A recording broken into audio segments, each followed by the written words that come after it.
Aku lihat kalian memiliki ilmu yang tinggi. Tahanlah ini. Aji Bayu Bajra!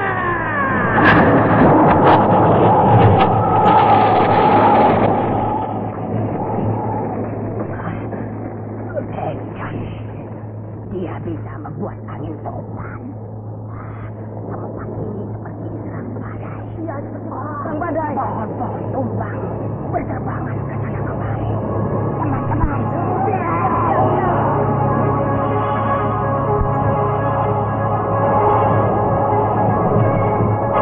ternyata orang itu adalah Satria Madangkara alias Brahma Kumbara. Melihat Mansili, Harlin dan Gotawa terluka dalam, Brahma menjadi marah dan tanpa ragu-ragu mengerahkan Aji Bayu Bajra. Angin topan yang ditimbulkan oleh Aji Bayu Bajra menerjang dengan kuat. Pohon-pohon tumbang, air sungai Batanghari bergejolak, menimbulkan gelombang besar. Badai dengan dahsyat menyerang tempat itu.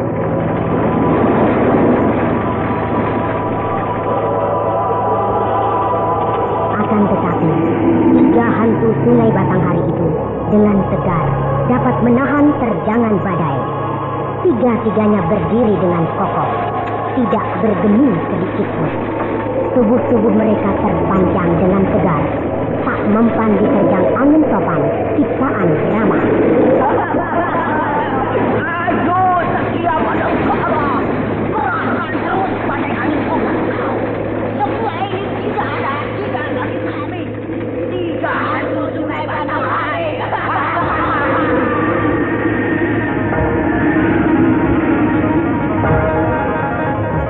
Melihat kenyataan tersebut, Brahma menjadi sadar bahwa dia sedang berhadapan dengan tokoh-tokoh yang sangat dikjaya. Maka dengan segera, Brahma menarik kembali Aji Bayu Bajra.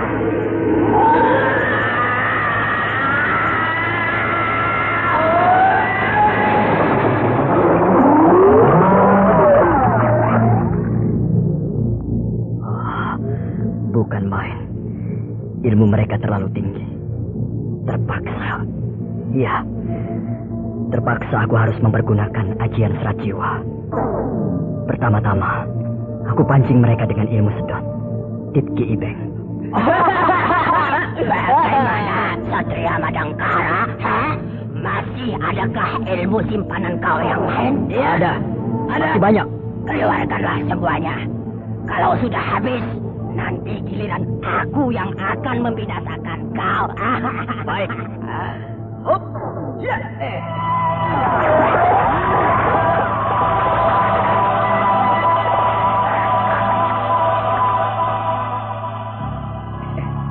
Mau apa dia? Berjalan dengan santai mendekati kita.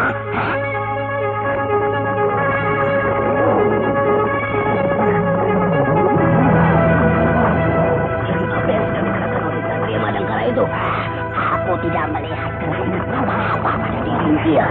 Dia hanya berjalan dengan santai mendekati kita. Teman-teman, coba pukul badannya. Dipukul sedikit saja untuk memancing ilmu apa yang akan dia pergunakan. Setelah itu, baru digempur sekaligus supaya dia mati dengan seketika.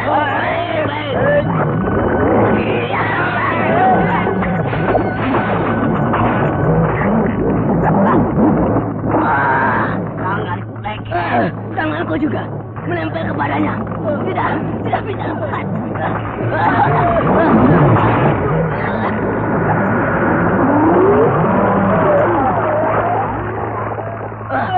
Orang ini punya ilmu setan rupanya. Tangan kita tidak bisa lepas menempel dengan kuat kepadanya.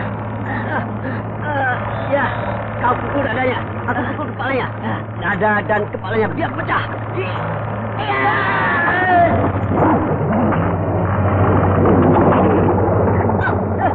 Tanganku lengket lagi nih. Tanganku sekarang dua-duanya menempel. Satu di punggung, satu di dadanya. Lepaskan. Tidak bisa lepas. Aku letih. Lemas sekali badanku. Aku juga lemas. Badan jadi lemas.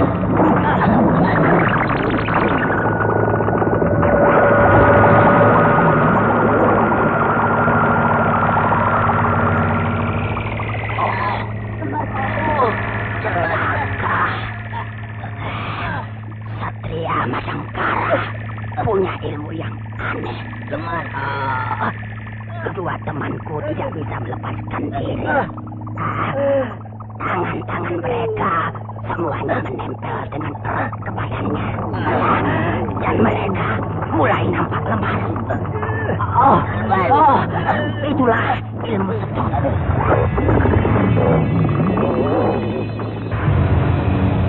Ya, ilmu sedot tenaga lawan. Aku lupa namanya. Bahaya. Kedua temanku akan mati lemas sebab tenaganya disedot oleh badan tubuh Madangkara. Kau kejam, membunuh dengan cara yang paling biadab, menguras tenaga mereka sampai habis. Kedua temanmu ini terlalu sembrono. Sudah tahu aku sedang mengerahkan Titki Ibeng, tetap saja nekat menyerangku. Jadinya ya begitu itu, mati lemas. Ya, sekarang aku ingat ilmu sedot itu bernama Titki Ibeng, ciptaan Hua Santai Hiap, pendekar Gunung Hua dari negeri Tiongkok. Apakah kau murid Hua Santai Hiap? Cicit guru. Cicit guru? Apa maksudmu? Kakekku, kakek Astagina, murid Hua Santai Hiap. Jadi aku cicit guru, bukan? Hua Santai Hiap, seorang pendekar yang budiman, rendah hati, dan welas asih. Tapi kenapa kau mempergunakan ilmu itu untuk perbuatan yang kejam? Yang kejam itu siapa? Kaulah dengan kedua temanmu yang sudah jadi mayat itu yang kejam. Kau melindungi gerombolan bajak sungai, pengacau ketertiban dan keamanan di Sungai Batanghari ini. Bahkan si Lodong, pemimpin gerombolan itu kau jadikan murid. Nah, kau berjiwa penjahat. Pekerjaanmu menindas rakyat yang lemah. Jadi kaulah orang yang paling kejam. Jadi sudah sepantasnya aku harus membunuhmu. Mentang-mentang memiliki ilmu Titki Ibeng, kau sudah dongkak. Kau kira sukar menundukkan Titki Ibeng? Terserah. Kalau kau punya cara untuk menundukkan ilmu Titki Ibeng, lakukanlah. Aku tidak akan memukul kau sampai kena. Nah, mudah saja bukan? Sebab dengan begitu, aku tidak akan menempel ke tubuhmu dan tidak dapat kau sedot. Itu adalah cara untuk menghindarkan keganasan Titki Ibeng. Tapi bukan cara untuk menundukkannya. Tahap pertama menghindar. Tahap kedua, aku akan menggempur kau dengan ilmu pukulan tak berbentuk. Silakan. Iya.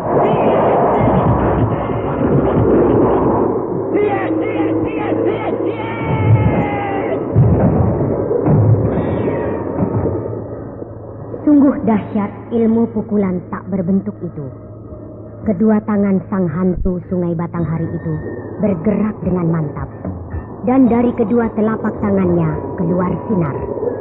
Sinar itu menyambar-nyambar ke tubuh Brahma dengan mengeluarkan suara ledakan yang amat keras.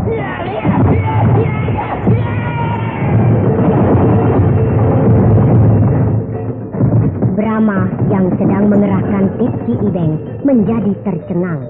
Tidak mengira sama sekali kalau lawannya memiliki ilmu kadikjayaan yang amat tinggi. Brahma digempur habis-habisan. Badannya oleng dan terguncang-guncang, terkena pukulan tak berbentuk yang datangnya bertubi-tubi sangat cepat.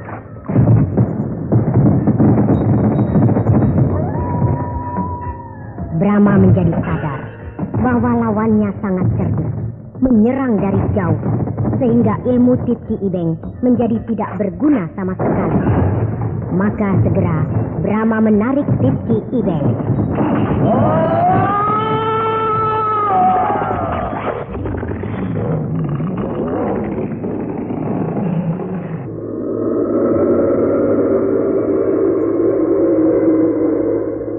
Kau hebat, hantu Sungai Batanghari. Kau sudah bisa memunahkan Titki Ibeng.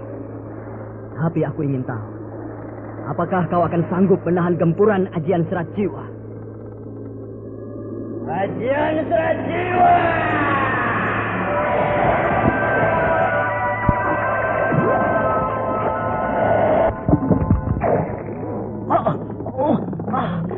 Kenapa ilmu pukulan tak berbentuk milikku menjadi lenyap? Oh, bagaimana semua ini bisa terjadi? Lihat!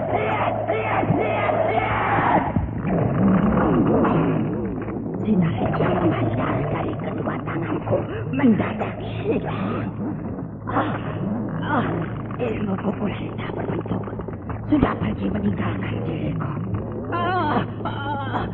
Kedua tanganku menjadi lemas. Aku menjadi lemas.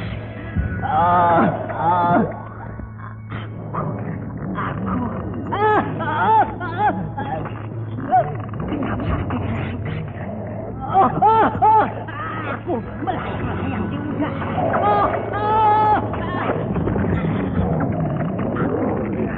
Mendekati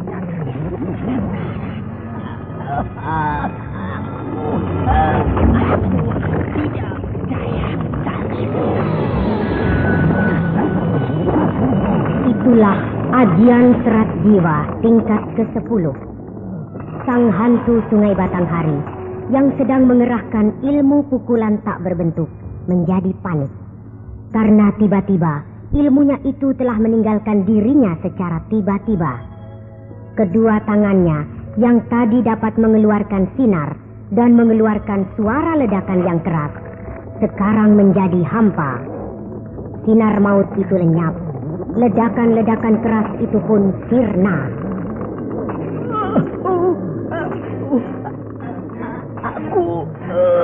Aku lemah sekali. Tubuhku mengambang di udara dan melayang mendekati Satria Madangkara.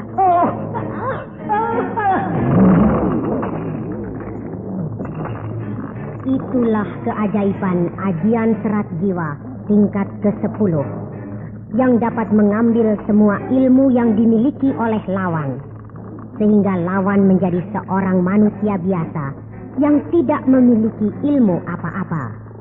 Dan bukan hanya itu, sang hantu Sungai Batanghari itu menjadi ketakutan setengah mati, sebab badannya tiba-tiba terangkat dan melayang-layang di udara tanpa bisa dicegah oleh dirinya.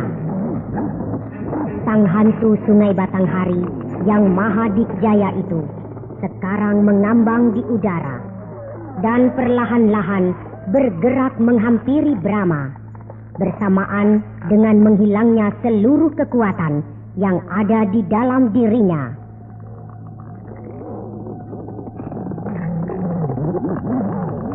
Kedua tangan Brahma terangkat ke depan, telapak tangannya terbuka, dan ke-10 jarinya mengembang, siap menerima kedatangan sang hantu Batanghari yang sedang bergerak perlahan-lahan menghampirinya.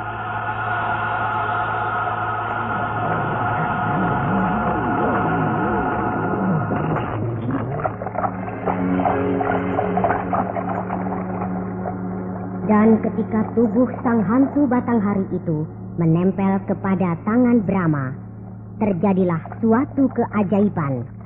Dengan seketika, sang hantu Sungai Batanghari itu berubah wujud menjadi patung.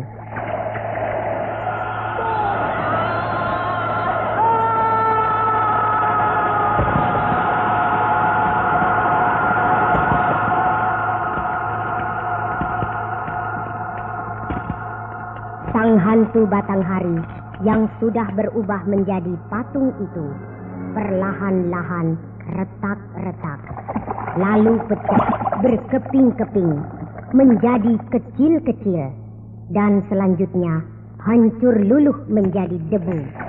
Debu yang halus dan sirna dihembus angin. Lenyaplah sudah, hilanglah wujud patung itu menjadi debu yang dihembus angin.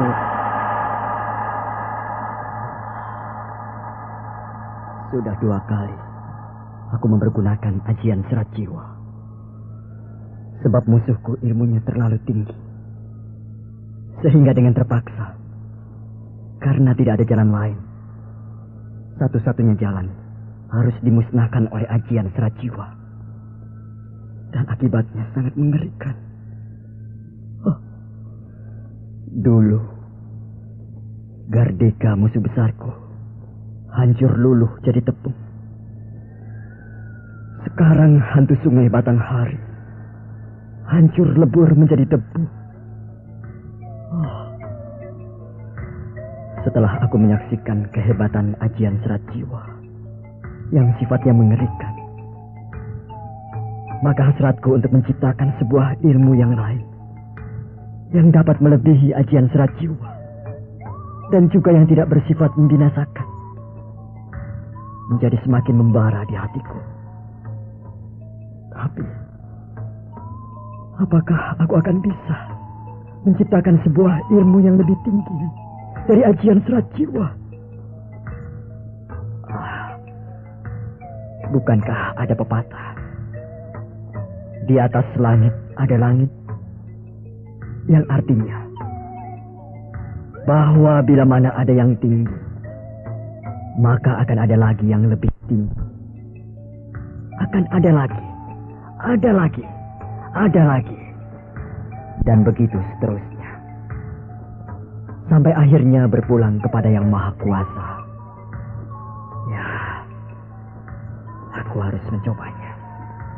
Dan harus Mantili, Harnum, dan Gotawa di sana tergeletak, pingsan karena terluka dalam. Lebih baik aku segera menyembuhkan mereka.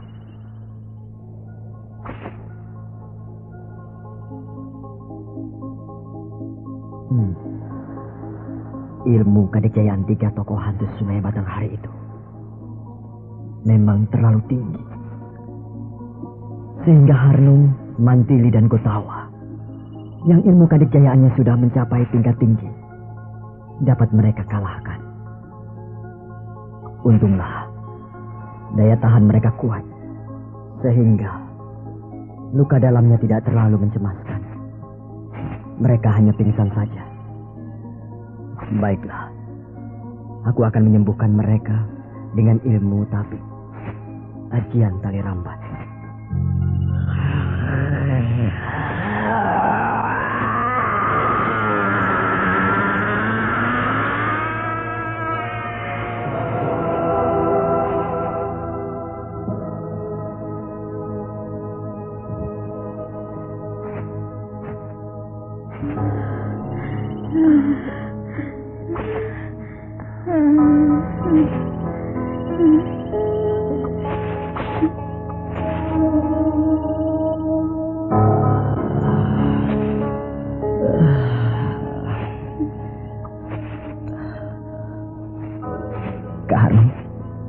Mantili? Gotawa, Mantili, Kak Harnum, Kakak Gotawa. Di mana kita ini? Di mana kita? Kalian masih berada di sungai Batanghari. Kakang Brahma. Kakang Brahma. Kakang Brahma. Apa kabar istriku Harnum? Adikku Mantili dan Patih Gotawa. Kakang Brahma.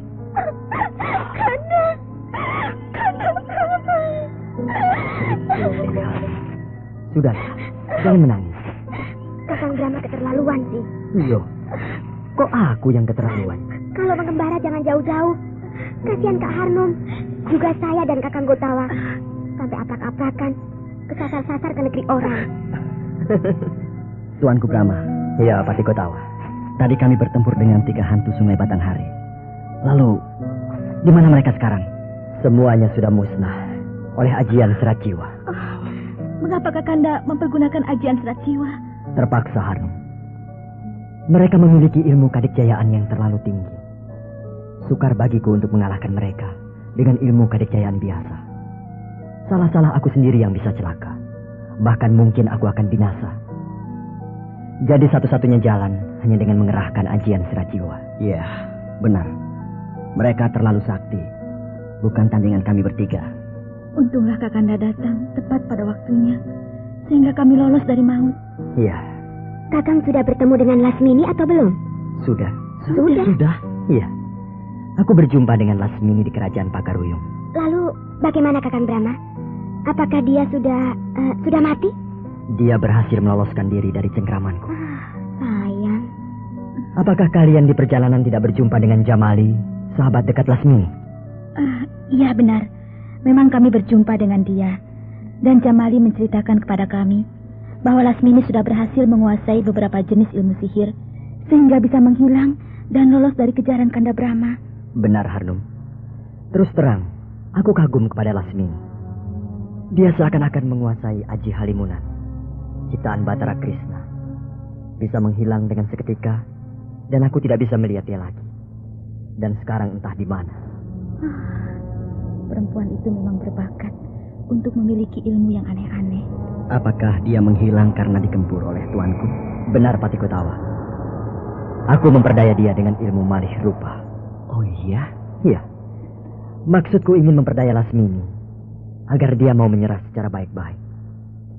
Tapi aku sama sekali tidak menduga.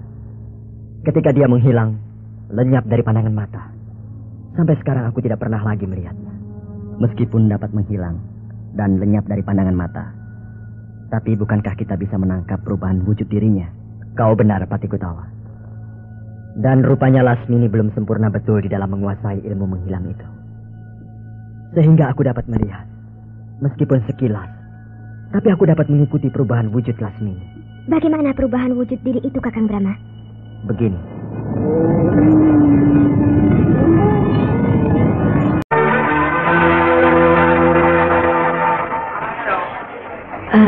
Inilah bandar pelabuhan Malaka, Jamali. Bagaimana pendapatmu? Iya, kurasa cukup besar dan ramai. Banyak kapal-kapal asing yang singgah di sini. Ini belum seberapa, sebab masih dalam taraf pengembangan. Nanti kalau sudah benar-benar jadi, maka pelabuhan Malaka ini akan menjelma menjadi pelabuhan yang terbesar dan paling penting di Selat Malaka ini. Iya. Raja Malaka, Sultan Megat Iskandar Shah, seorang raja yang berbakat dagang. Apa? Dagang? Maksudnya berbakat untuk membangun ekonomi sebuah kerajaan. Beliau berpendapat bahwa untuk memajukan rakyat kerajaan Malaka harus membangun sebuah bandar pelabuhan yang besar. Sebab kalau memiliki sebuah bandar pelabuhan yang besar dapat menjadi penunjang kemakmuran rakyat Malaka. Lasmini, apakah rakyat Malaka ini tidak bertani? Tanahnya kurang bagus untuk pertanian. Jadi ya rakyatnya kebanyakan jadi nelayan. Iya. Nah, kau boleh berjalan-jalan, melihat-lihat kerajaan Malaka ini sepuasnya. Aku akan ke istana memberikan laporan hasil lawatanku ke Palembang. Ya? Iya.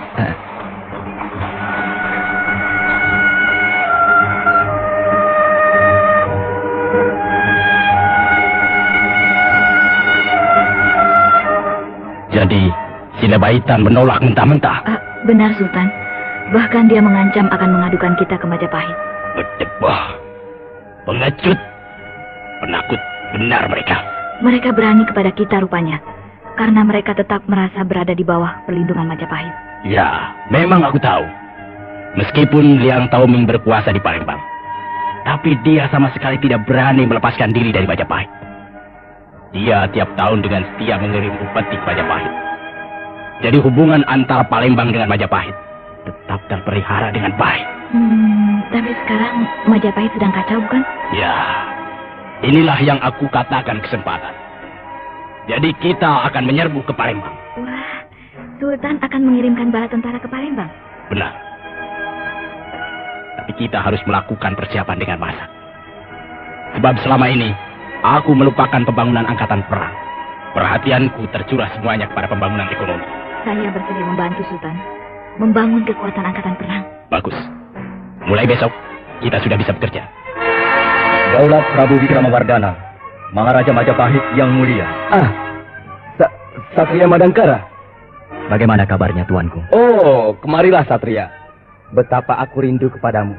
Marilah, duduk di dekatku. Daulat, tuanku. Harnum, kemarilah. Dewi Harnum yang perkasa. Kau sangat pantas menjadi istri Satria Madangkara. Kemarilah Dewi Harnum. Daulat tuanku Prabu Maharaja Majapahit. Sudah bertemukah dengan Narapati Raden Gajah? Sudah, Paduka. Sudah. Dan saya sudah mendapat penjelasan dari beliau mengenai situasi terakhir yang terjadi di Majapahit.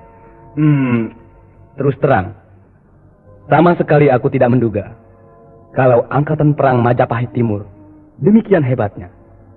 Dan dengan jujur, aku akui, aku kewalahan sehingga aku terdesak. Dan sekarang nasib Majapahit sedang berada di ujung tanduk. Saya dapat memahaminya, Paduka.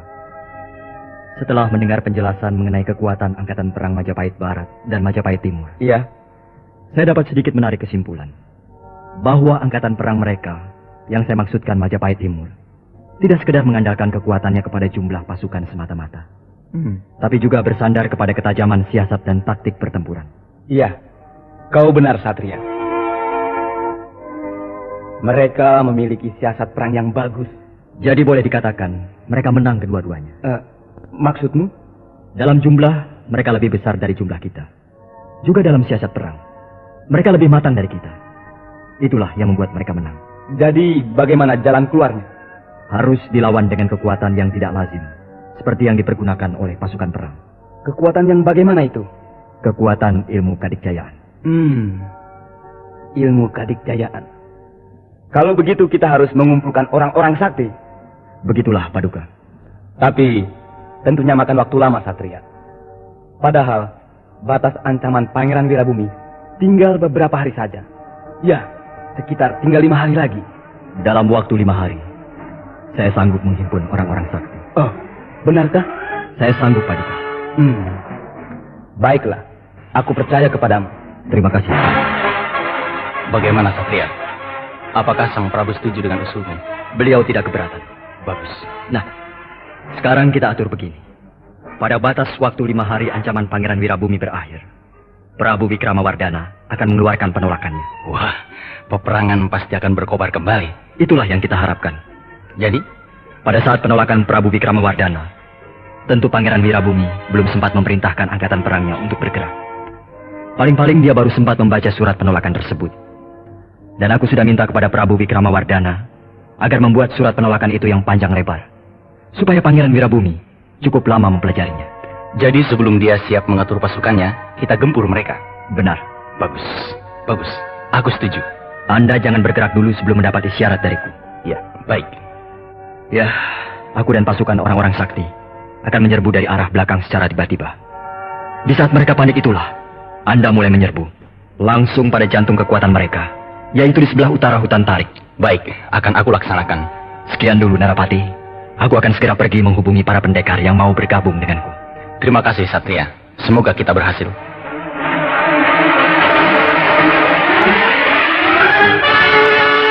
Mantili dan Gotawa, Daulat Kakang Daulat Brahma. Kakang Brahma. Prabu Wikramawardhana dan Narapati Raden Gajah sudah setuju dengan usulku. Kalau begitu, kita harus pulang dulu ke Badangkara untuk menghimpun para pendekar. Tidak usah, Kak Arnum. Kenapa? Kita berempat sudah cukup. Rai Mantili terlalu percaya kepada diri sendiri. Kakang Brahma bisa menjelma menjadi 100 orang, yang semuanya memiliki kesaktian yang sama dengan Kakang Brahma yang asli. Lalu Kakang Gotawa sudah menguasai Aji Bayu Bajra, maka dengan mudah bisa menghalau 1000 orang musuh. Nah, Kak Harnum sendiri yang sudah menguasai Aji Saketi tentu bisa mengobrak-abrik pasukan musuh. Dan saya sendiri, bisalah saya menghalau pasukan musuh yang berkekuatan sedang. Nah, beres bukan? Biarlah Kakang Jakalumayung dan Ranggaweni menyebarkan murid-muridnya untuk menghubungi para tokoh yang kita butuhkan bantuan tenaganya. Betul, Kakang Brahma.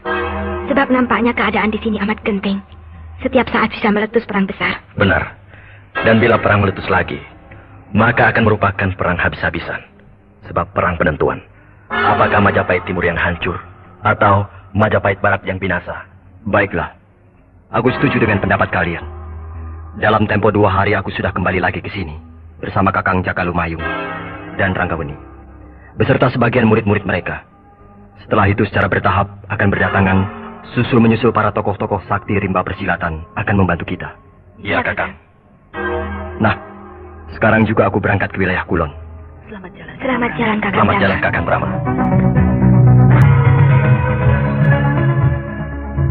Nah, Kanda Brahma sudah berangkat. Marilah kita menemui Narapati Raden Gajah. Baik, Kak Arnum. Baik, Kak Arnum.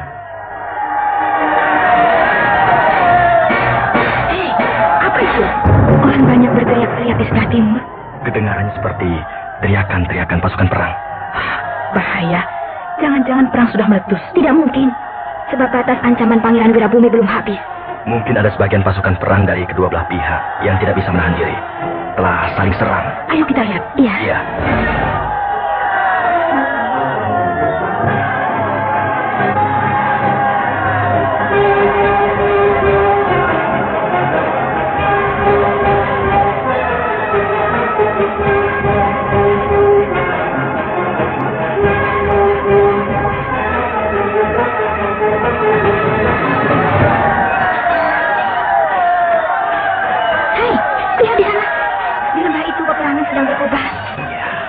Benar dugaan.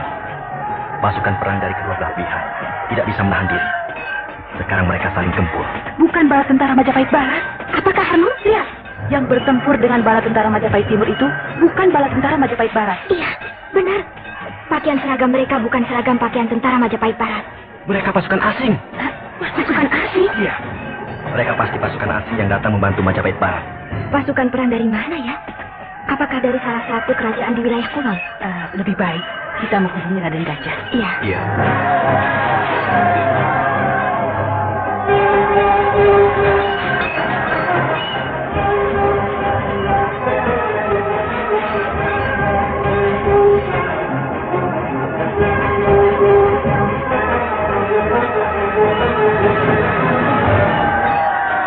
Lihat. Di halaman markas pasukan perang Majapahit Barat. Nampak Narpati Raden Gajah sedang sibuk mengatur barisan. Dia sedang sibuk. Tidak enak kalau kita mengganggu dia. Kita tunggu sampai dia masuk ke dalam markas. Lalu kita datangi. Ya.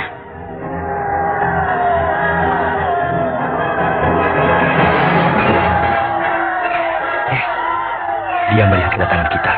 Tuh, dia melambaikan tangan, memanggil kita. Iya, dia menyuruh kita ke sana, menghampiri dia. Ayo, kita dekati.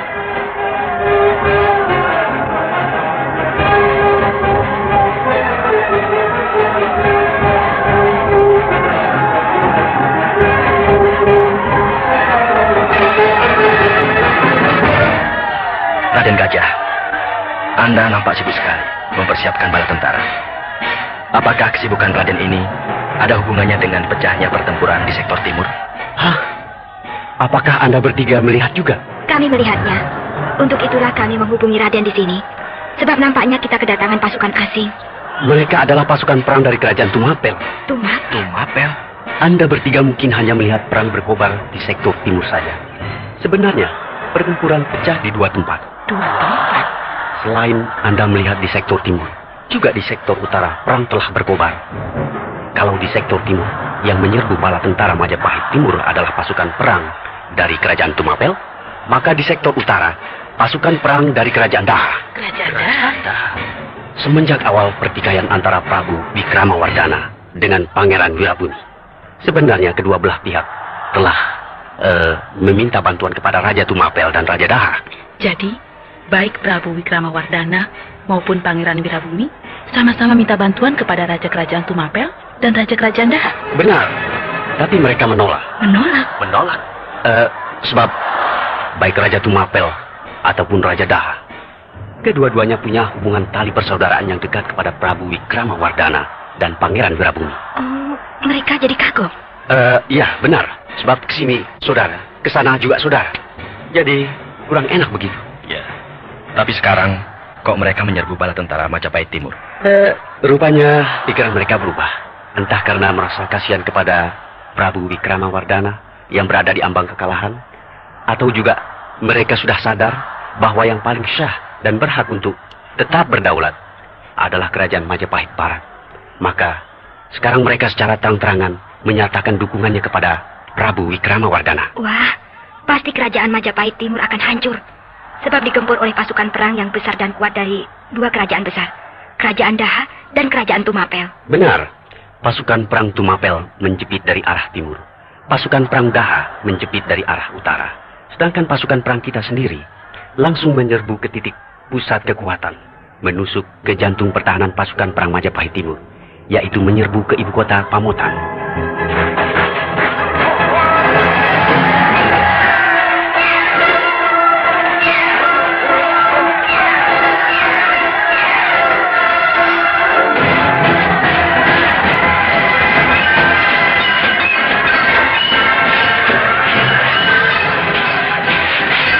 Demikianlah pada puncaknya Perang Parekrek pada tahun Saka 1328 yang bertepatan dengan tahun Masehi 1406. Kerajaan Majapahit Timur digempur dari 3 jurusan.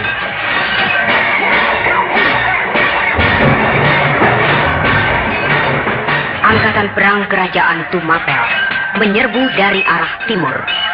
Angkatan perang kerajaan Daha menyerbu dari arah utara.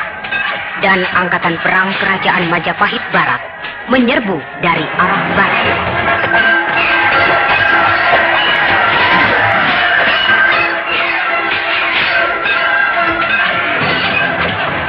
Bumi Majapahit bersimbah darah. Darah para putra Majapahit yang saling bunuh antar sesama bangsa sendiri. Sejarah Majapahit telah mencatat lembaran sejarah yang paling hitam, yaitu perang saudara yang amat dahsyat tersebut, Perang Parekrek.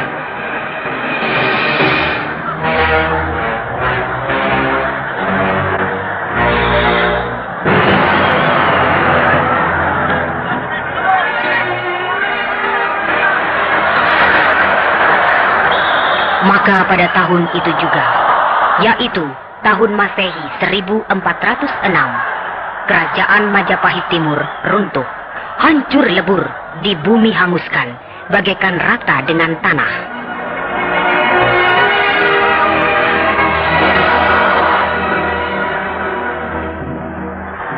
Habislah sudah, dan musnahlah pula kerajaan Majapahit Timur. Tamatlah riwayat sebuah kerajaan yang pernah berdiri dengan kokoh, yang sanggup menggetarkan hati setiap insan yang cinta perdamaian. Dan usailah sudah Perang Parekrek yang menelan korban ribuan jiwa dan menimbulkan kerugian harta benda yang tak terhingga.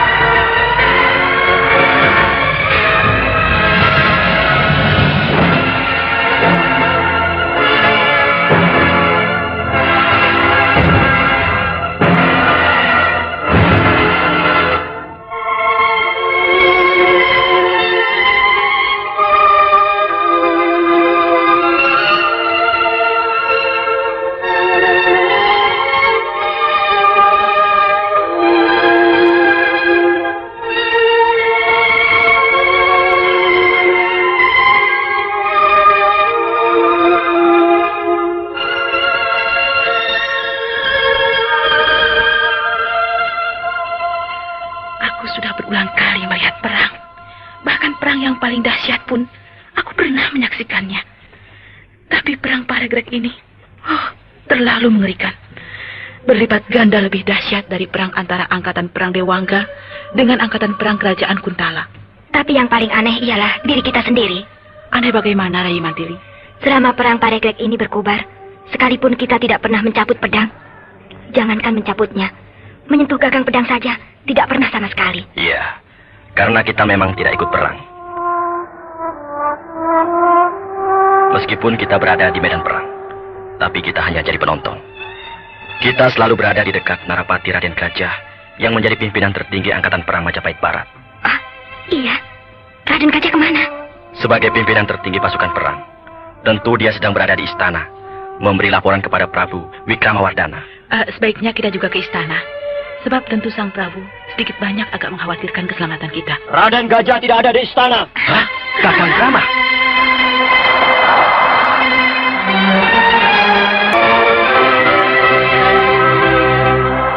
Raden Gajah memang sudah memberi laporan kepada Prabu Wikramawardhana, tapi terus berangkat lagi, melaksanakan tugas khusus untuk mengejar Pangeran Wirabumi. Mengejar Pangeran Wirabumi? Sebelum pamotan ibu kota kerajaan Majapahit Timur jatuh, Pangeran Wirabumi melarikan diri. Dan Prabu Wikramawardhana memerintahkan kepada Raden Gajah untuk menangkapnya. Kakang Brahma kok tahu? Karena aku menyaksikan semuanya, jalannya perang Parekrek dari awal hingga akhir. Kalau begitu, Kakang tidak pergi ke wilayah Kulon? Ketika aku sedang berdiri di sebuah puncak bukit, bersiap-siap untuk memanggil Raja Wali, aku melihat iring-iringan pasukan perang bergerak dari dua arah. Barisan pasukan perang yang panjang itu datang dari arah Tumapel dan Daha. Maka aku yakin Kerajaan Tumapel dan Kerajaan Daha sedang mengerahkan angkatan perangnya. Tapi aku belum tahu pihak mana yang akan dibantu. Apakah Majapahit Timur ataukah Majapahit Barat? Untuk itu aku mengurungkan niatku untuk pergi ke wilayah Kulon. Sebab aku berkeyakinan pihak manapun yang akan dibantu oleh dua kekuatan pasukan perang itu pasti akan menang. Dengan begitu pertikaian antara Majapahit Timur dan Majapahit Barat akan segera berakhir. Perhitungan Kanda tepat. Sebab setelah datangnya serbuan dari Tumapel dan Daha, maka kerajaan Majapahit Timur hancur. Tapi aku lihat kalian bertiga tidak ikut perang. Tidak boleh. Tidak boleh? Raden Gajah tidak mengizinkan kami terjun ke dalam kancah peperangan. Sebab katanya kemenangan sudah nampak di depan mata. Jadi para pendekar tidak perlu turun tangan. Raden Gajah benar. Perang Parekrek dapat diselesaikan oleh mereka sendiri. Ya, kita bersyukur. Kita tidak sempat menggerakkan perhimpunan para tokoh terkemuka rimba persilatan. Sebab kalau sampai hal itu terjadi, mau tidak mau kita ikut terlibat di dalam perang saudara itu. Yang secara tidak langsung telah menanam pula bibit permusuhan dengan orang-orang Majapahit. Sekalipun itu Majapahit Timur. Iya. Setidaknya kita dapat menghindarkan darah yang tumpah bertambah banyak dengan terjunnya para tokoh rimba persilatan yang sebenarnya tidak tahu menau, bahkan tidak berkepentingan di dalam perang Parekrek. Sebaiknya kita mencari Raden Gajah. Sebab saya khawatir dia terjebak oleh perangkap Pangeran Wirabumi yang pasti membawa juga beberapa orang pengawal. Pasti akan begitu. Sebab baik Raden Gajah ataupun Pangeran Wirabumi pasti sama-sama membawa pasukan pengawal. Jadi sebaiknya kita tidak usah ikut campur. Kita hanya jadi wasit. Iya, Kakang. Iya, Kakang.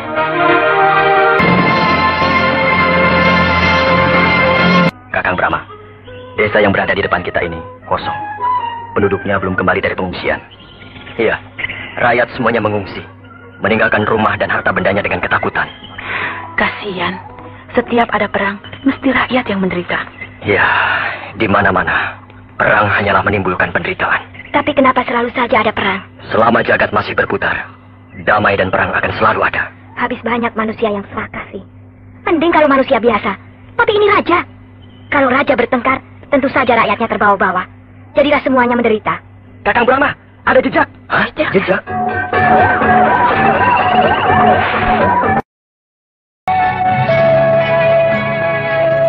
Duduklah aku. Janganlah berjalan terus hilir mudik. Langkah aku membuat hatiku tambah risau. Bagaimana aku bisa duduk tenang, Laila? Aku takut Brahma tak menepati janjinya. Berkata mau datang ke sini menjumpai Fatima. Tapi malah sebaliknya. Pergi pulang ke tanah Dwipa. Maka habislah harapan kita. Ya, Brahma kan seorang pendekar. Tak mungkinlah dia ingkar janji aku. Ya, semoga Laila. Tapi, kemana pula si juru masak itu? Sejak tadi tak nampak orang itu. Dia berjaga-jaga di depan rumah kita. Di pinggir jalan besar, menunggu kedatangan Brahma. Ya. Tuan, Tuan Abdurrahman. Nah, itu si Pantin berceloteh amat keras. Ah, cepatlah sedikit, ujarlah lekas. Lihatlah Tuan. Kunci, siapa itu yang datang?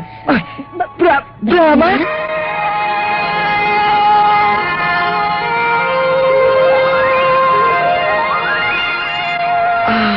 Apa kabar Tuan Abdurrahman? Encik Laila. Duduklah dulu, Ananda Brahma. Ananda Brahma. Ya, saya sudah mendengar semuanya, Tuan. Pak Pantin yang menceritakannya kepada saya. Aku tidak tahu harus bicara apa, Nak Brahma. Nak, tengoklah anak kami. Anak darah kami satu-satunya. Baiklah. Segera saya akan menjumpai Fatima. Inilah kamar Fatima. Masuklah, Nak Brahma. Tengoklah anak kami. Fatima, dia terbaring di atas tempat tidur. Fatima, anakku. Bangunlah, Nak. Bukalah kedua matamu sejenak.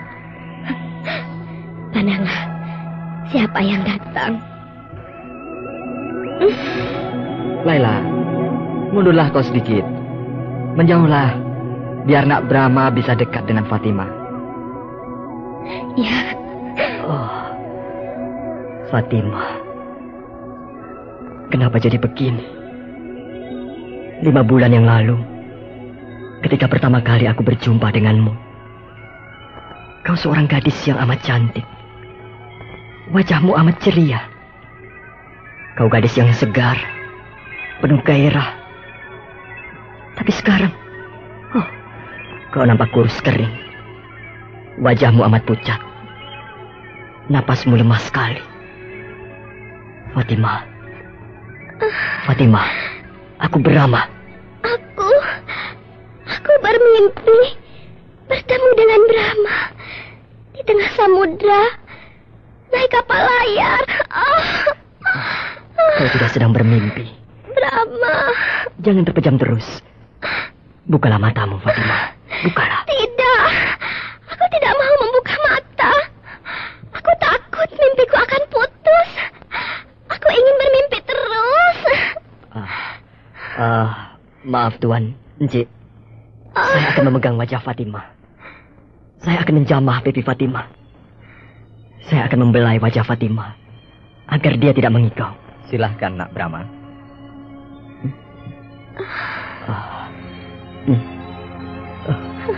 Dingin sekali wajah. Rama. Fatima. Rama. Fatima. Sadarlah. Bangunlah, wahai gadis yang suci.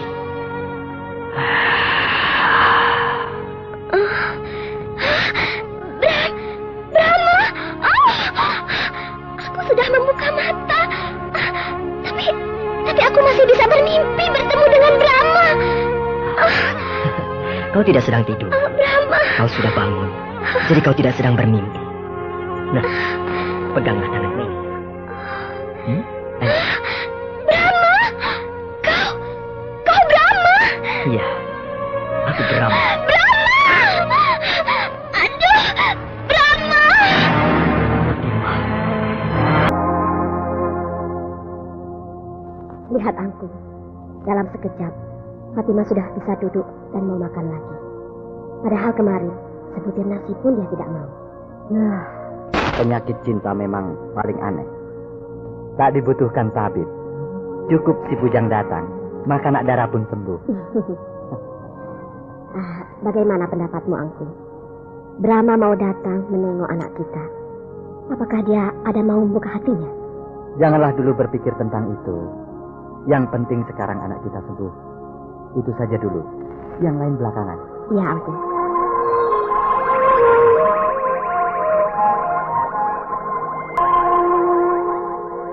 Jadi sekarang Fatima sudah sembuh, Pak Pantin? Iya, sembuh sih belum, Cik. Tapi alhamdulillah, Tuan Putri Fatima sudah bisa duduk. Syukurlah. Tapi begitulah, Cik. Kami semua mohon maaf pada Encik Harnum, sebab kami menahan Brahma. Maklumlah, Tuan Putri Fatima tak mau pisah dengan Brahma walau sekejap. Ya, aku mengerti. Encik Harnum benar-benar seorang wanita yang nomor satu. Penuh pengertian. Kalau wanita lain mungkin akan mengamuk melihat suaminya berdua dengan wanita lain. Tapi Encik Harnum ini tidak. Bahkan mendorong Brahma agar menjumpai Fatima. Tak adalah wanita di dunia ini yang seperti Encik Harnum. Pak Pantin, aku pun manusia biasa. Aku pun punya rasa cemburu.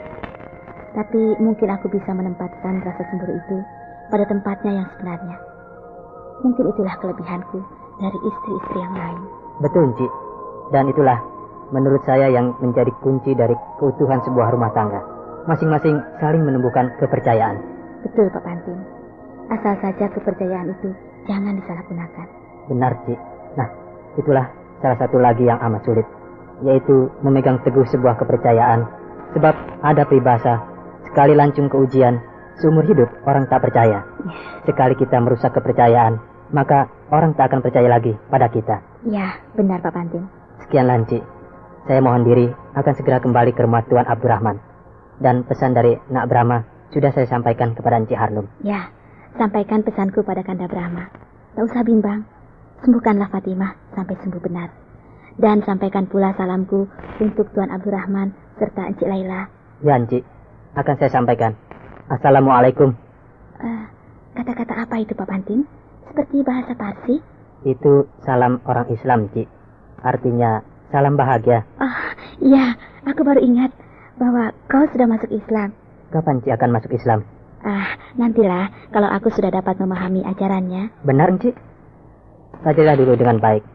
Sudah mengerti dan yakin, barulah masuk. Ya. Dengan begitu, memasuki agama Islam dengan hati yang mantap dan tidak terpaksa. Ya, Pak Pantin. Lalu aku harus menjawab bagaimana? Waalaikumsalam. Waalaikum. Salam. Salam. Waalaikumsalam. Waalaikumsalam. Encik Harno pandai. Cepat bisa. Baiklah, Encik. Saya mohon diri. Assalamualaikum. Waalaikumsalam. Betapa segarnya udara di taman belakang rumahku ini. Rasanya lama sekali aku tidak duduk-duduk di taman ini. Untung saja rumahmu ini dikelilingi oleh tembok benteng yang tinggi, sehingga dapat menahan angin kencang. Sebab kalau tidak, maka angin akan berhembus kencang sekali. Dan kau tidak boleh duduk di dalam taman ini, sebab sakitmu bisa kambuh lagi. Aku sekarang tidak takut jatuh sakit lagi, sebab ada kau, Rama kekasihku. Rama, jangan tinggalkan aku lagi. Loh, masa aku tidak boleh pulang ke rumahku? Tidak, kau harus tinggal di sini selamanya. Wah, nanti istriku marah. Ajak istrimu dua-duanya. Semuanya tinggal di sini dengan saya. Waduh, bisa ambruk rumah ini nanti. Dari istriku yang pertama, anakku 5 orang. Dari istriku yang kedua, anakku 3 orang. Jadi semuanya 8. Nah, rumahmu ini bisa berantakan sebab anakku masih kecil-kecil. Tidak apa, malah bagus, ramai, tidak sunyi seperti ini. Ya, tapi aku harus merundingkannya dengan kedua istriku. Ya, rundingkanlah. Kenapa tersenyum-senyum? Aku ini sudah kakek-kakek. Umurku 50 tahun. Kau masih gadis muda yang belia. Tak pantaslah kita bersanding. Kau pandai berbohong. Aku tidak bohong. Aku berkata benar, Fatimah. Dulu kau berkata kau seorang sastrawan. Belajar sastra di Keraton Kukang. Murid Engku Malik. Padahal di Keraton Kukang tak ada yang bernama Engku Malik. Guru sastra di sana namanya Vijay Lubdaka. Kemudian kau berkata lagi, belajar sastra di Majapahit. Sedang berlibur, pulang ke rumahku di Pagaruyung. Ternyata kau orang Madangkara. Pergi ke Pagaruyung mencari istrimu dan 2 orang saudaramu. Lalu pernah juga kau bilang, kau seorang penganggur. Tapi ternyata kau seorang Madangkara. Kerjaanmu berdagang. Lalu sekarang kau mau berbohong apa lagi? Itulah aku, Fatimah. Aku ini seorang penipu, pembohong. Jadi alangkah ruginya kau seorang gadis bangsawan, anak orang terhormat, orang terkaya di Jambi, mendapatkan aku seorang pemuda luntang-lantung. Nah, kau bohong lagi. Bilang pemuda luntang-lantung. Padahal kau seorang pendekar, ya kan? Pendekar itu memang pekerjaannya luntang-lantung, Fatimah. Tidak punya rumah, sebab selalu mengembara, berkelana dari satu tempat ke tempat lain. Tidak punya rumah, tidak punya harta. Pokoknya tidak punya apa-apa. Paling-paling punya pedang. Ya, 1 lagi. Ya, tapi seorang pendekar hatinya mulia. Di mana-mana selalu berjuang untuk menegakkan keadilan dan kebenaran. Itu pendekar yang sejati. Kalau aku adalah pendekar gadungan, aku pura-pura jadi pendekar, sekedar mencari sesuap nasi. Nah, nasi di sini banyak. Kau tidak perlu merantau lagi mencari nasi. Sebab aku bisa menyediakan nasi sebanyak-banyaknya untuk kamu. Ayahmu pasti akan marah. Melihat aku yang pemalas, tidak punya pekerjaan. Kerjanya hanya tidur, makan, tidur, makan. Rugi punya menantu seperti aku. Lantas ayahmu berpikir, lama-lama harta bendaku ini habis oleh menantuku, orang Dwipa yang pemalas itu. Kau harus belajar bekerja. Ayahku punya kapal layar yang besar. Punya kapal-kapal yang kecil banyak. Juga punya perahu banyak. Lantas punya toko kelontong 3 buah.